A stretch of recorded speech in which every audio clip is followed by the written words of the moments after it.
to number 5. The new RN is caring for a client with diagnosis of cancer who is immunosuppressed. So, immunosuppressed, i-underline mo, i-box mo, i-star mo. Lahat ng pwede mong gawin dyan, ilagay mo. The nurse would consider implementing neutropenic precautions if the client's white blood cell count was which value. Ibig sabihin, kailan ka mag-activate ng neutropenic precaution.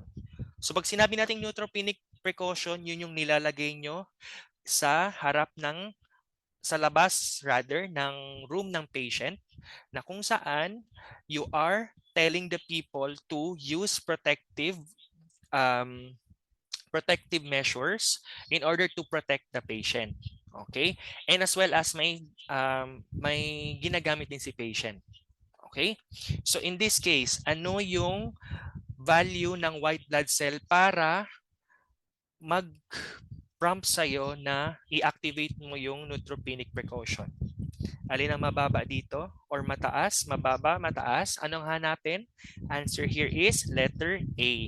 Hahanapin natin yung mababang value. Ibig sabihin po ng mababang white blood cell is, okay, wala pong lalaban or wala pong mag-fight kay patient against microorganisms, opportunistic microorganisms. Okay? Pag sobrang taas naman, usually ang condition ni patient ay meron siyang ongoing infection. Okay? So in this case, 2000 WBC will prompt you to activate the neutropenic precautions. Okay? So ano yung mga bawal dito? Bawal ang fresh flowers or fruits or vegetables. Fresh food, lahat po. Okay? Ano pa? Bawal yung may mga sakit. Okay? Bawal po yung may mga illness na bumisita kay patient. Kasi pwede mong ma-transfer yung microorganisms. Okay, ano pa? You have to do hand hygiene before you come in contact with the patient. So hand washing or hand rubbing.